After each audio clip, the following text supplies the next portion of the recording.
All right, yo, what's up? What's up? My name is Johnny, and this is the Johnny Live. We're about to get started. Tap in, tell your people, yo, we got some shit to talk about. So, with that being said, make sure you let your people know Johnny. Make sure you leave your questions. We are on Facebook, we're on YouTube, and we're on Instagram. So, without further ado, let's go ahead and get started.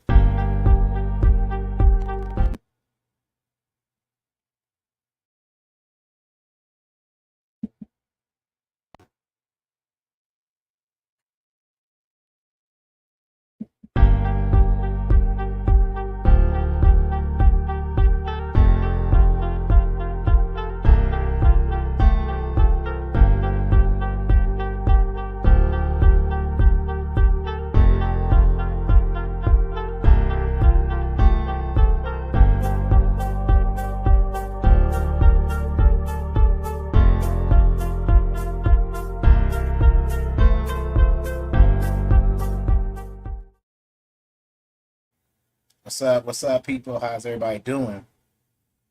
My name is Johnny, and this is the Johnny Live show. We are on the air. Hope everybody feeling good. We are on a few different platforms, so just to let y'all know, Facebook, YouTube, and Instagram. So make sure you tap on. Also, we're gonna be on TikTok as well.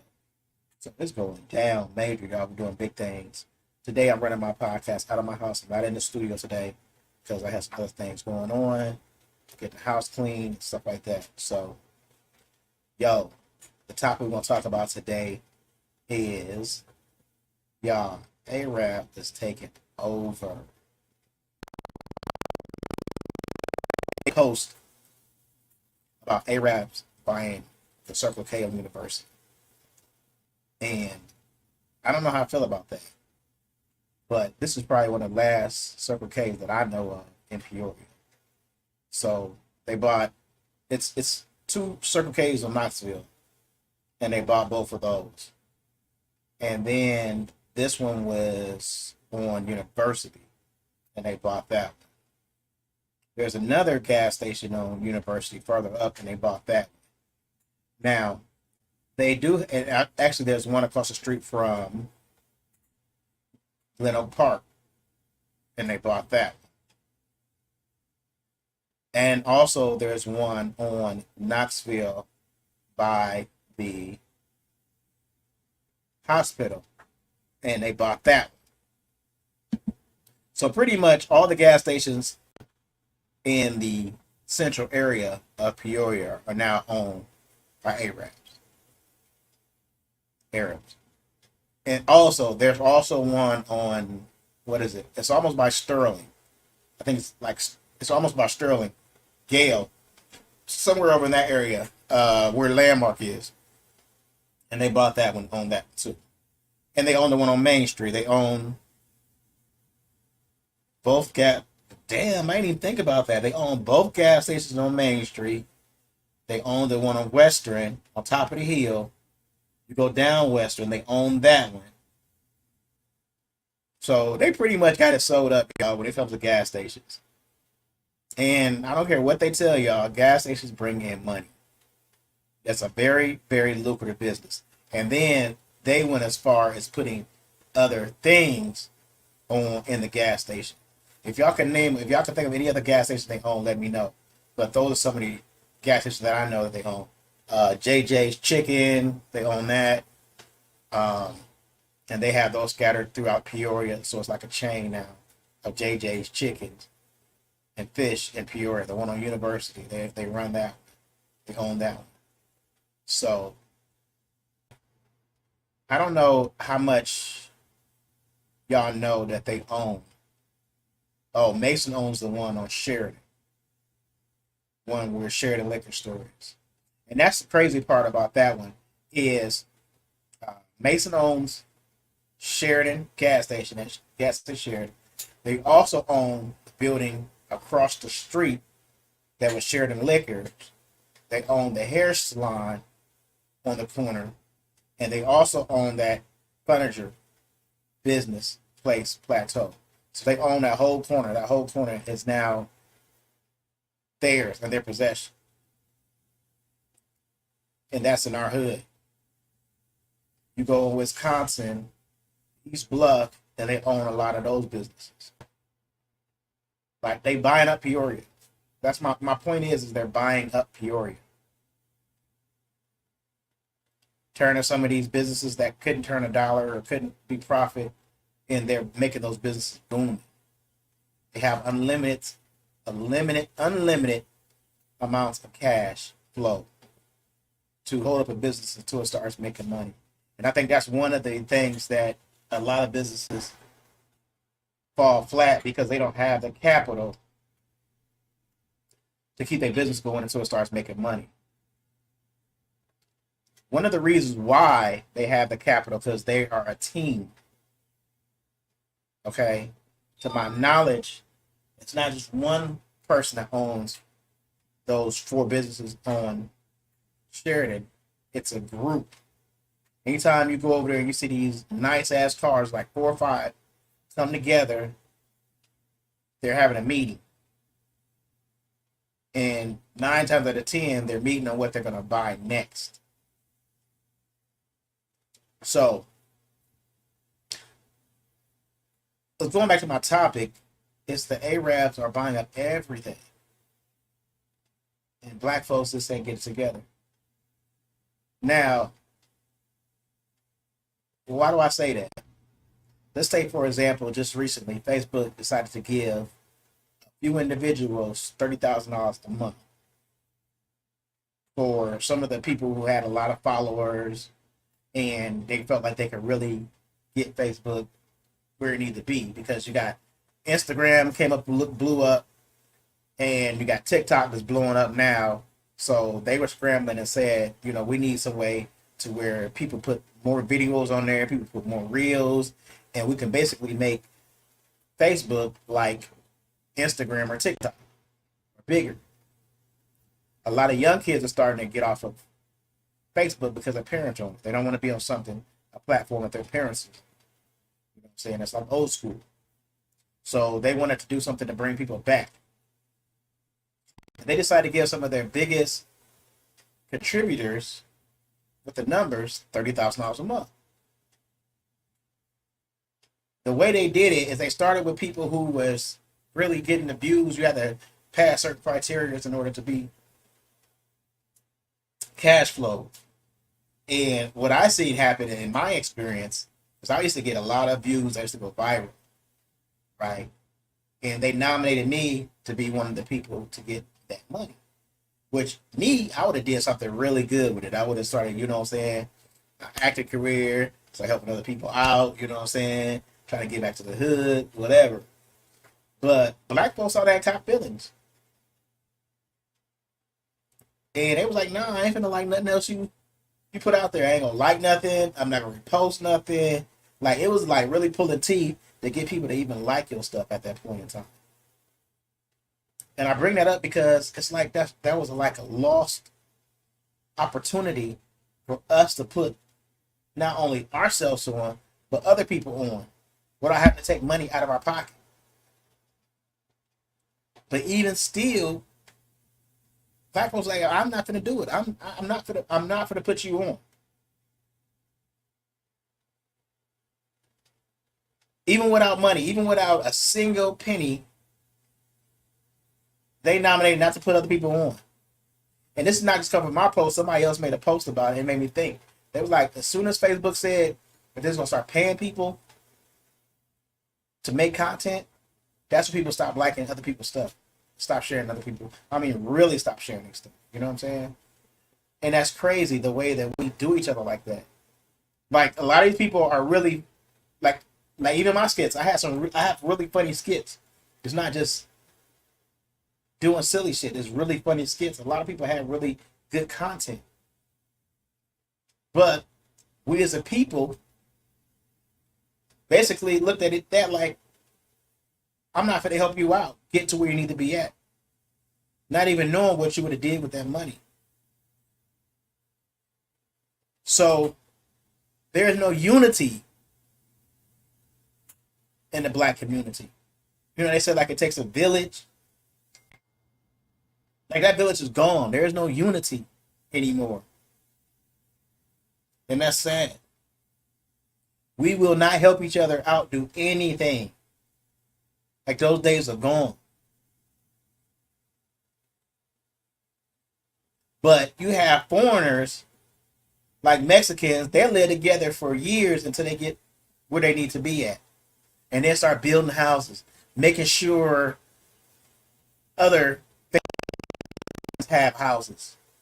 If your house is broken down, you need a new roof, you don't go to a contractor. You go to your brothers, Arab brothers, your Mexican brothers, and then they're gonna help you build a roof. That way y'all saving money, keeping your money back in your community. We only help each other move. Get ready to move and call one of your people to help you out, man.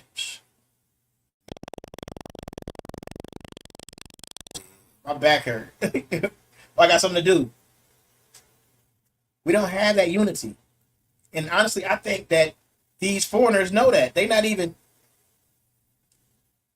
nervous or worried about us trying to outdo them because they know beyond a shadow of a doubt that we're not going to link together. We're not going to help each other out to get to the next level. And that's sad. They should be fearing us like, oh, yeah, they're a threat in business. But they know that ain't never going to happen.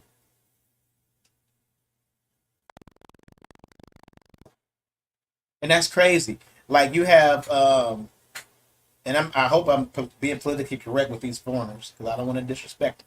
I'm just pointing out the fact of what we don't do that they are doing. But you have like Chinese foreigners here, and they don't even go to a bank and get a loan. They will get a loan from they people or a group of people to put them on. If they want to get $50,000 to make some shit happen or start a business, they'll go to their people. You won't see them in a bank asking for money unless they have nobody else. And people come together and get them that money. Go ask your friend for $10, $20, and tell them it's for something really good. Don't tell them what it is. Tell them it's something for a really good cause. 9 times, man, I ain't got it, man. Man, shit, I'm broke, man. I just spent, Silco hit me up. It don't matter what it's for. You're not getting that money. 9 out of 10 times. And I'm saying, I'm being funny and saying $20. Ask them for $300. It's not gonna happen. I had to get to a point where, because I'm single, I had to get to a point where I felt like I had to figure something out to where if I needed some money, there's places I can go get money, and it wasn't from just people because I know people are not going to loan me money if I need money or if I get in a bind. That's not going to happen. I can't think of not one single person right now that I can go to and get $50. No matter what it's for. That's sad.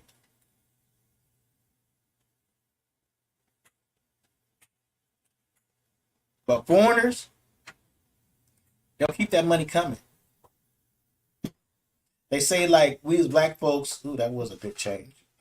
They say like black folks, we don't keep the money in our hood for a long time. As soon as we get it in our hands, it's out the door. And that's crazy. That's like, okay, say if you got your taxes, as soon as you get your taxes, what you gonna do? You probably gonna go buy a bottle, an Arab, some sticks, some Arabs. I'm not faulting nobody. I mean, we are who we are. But I'm just saying that money is not gonna. You ain't finna be like, oh man, I'm finna hit old boy up and get that shit he was selling online.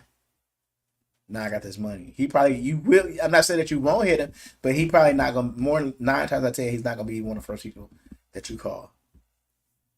And that's what I'm saying with them. They'll be the first and only people that they'll call. Unless they can't get it from nowhere else, then they will give money for. And I'll say this and take a look at this. If a black person opens a store, how many times will you see foreigners come in that store?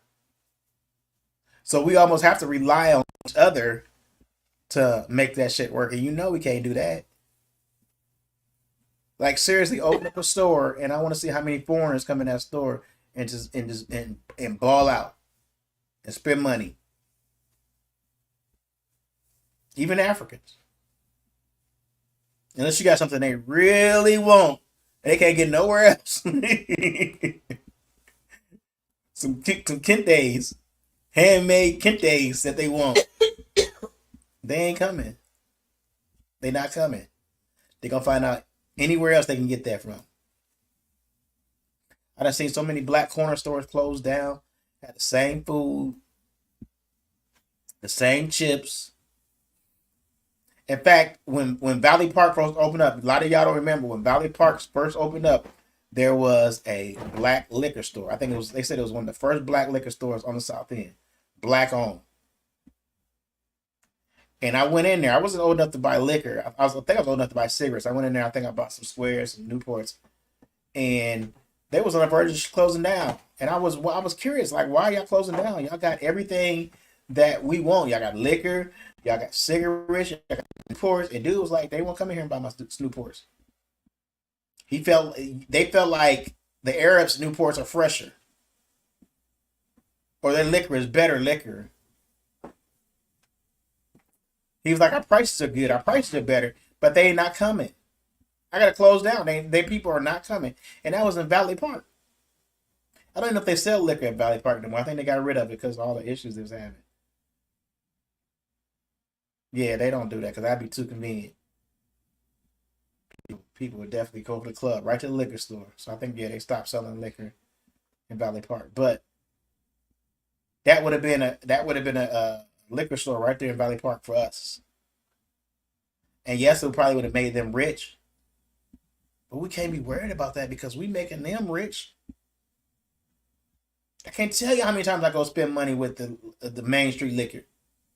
That's they like a staple right now. If you're going to get some liquor, you either getting it off Main Street, you getting it off Sheridan, the other place on Main Street. He low key, campus town. He booming. Cause niggas will go. Niggas will go. They got three liquor stores on that strip, if I can think. They got one on Western. They got one on and two on Main Street. And we hit every last. I swear to God, I hit every last one of them up. But other thoughts, we spread money everywhere. And then you dip down to Forest Hills, another liquor store. There's two Arab liquor stores on Forest Hill. Two on Sheridan. They got us quartered.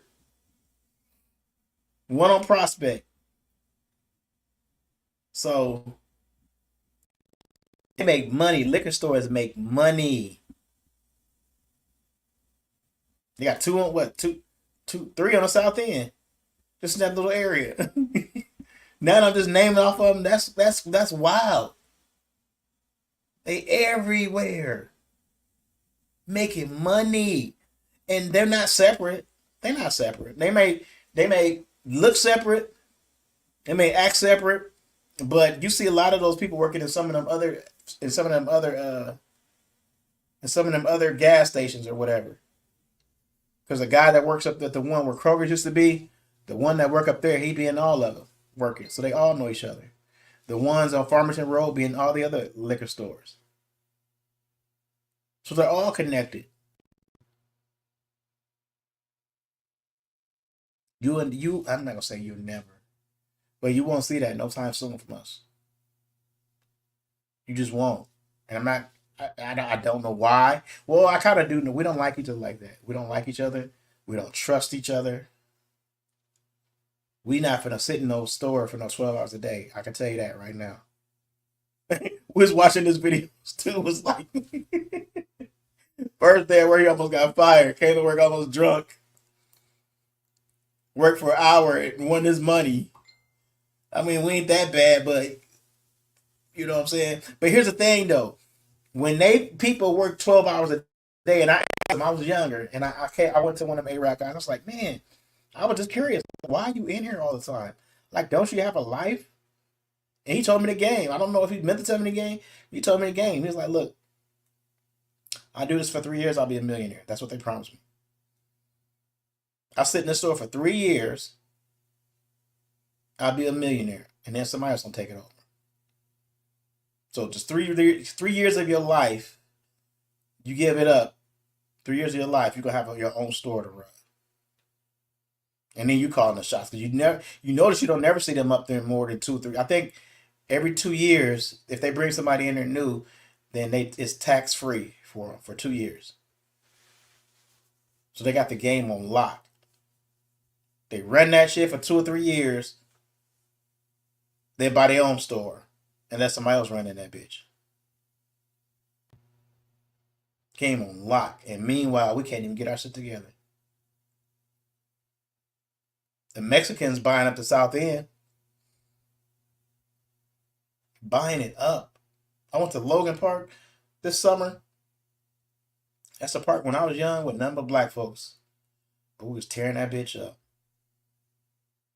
Now every Saturday, Sunday, they playing soccer. Got Logan Park sold up. And not a care in the world. They buying up houses down there. So yeah, we gotta get together for real. I mean, we really had an opportunity to buy up the South End, and that's the crazy part. That's the part I look back at. It's like, man, a lot of hoods are like that. Where we was in those hoods, we was the one residing in those hoods. We had an opportunity to buy up a lot of that property, especially when you see a lot of vacant lots and stuff like that that they auction off for pennies on the dollar. Like that was an opportunity to really buy up that shit, but nobody taught us that. Nobody was teaching us that and how to make a hood our own. What they call it, gentrification. Gentrification. First the coffee shops come in. That's exactly what happened downtown. They brought coffee shops in, and I think Ice Cube talked about it on Barbershop. Dude said exactly what gentrification is. First, coffee shops come in. Once coffee shops come in, and then they start moving all white people down there, and then they just start taking it over, pushing black people out. That was the plot of one of the barbershops. They're going to push all the black businesses out to bring in other white businesses and things like that, corporate businesses. And that's what's happening.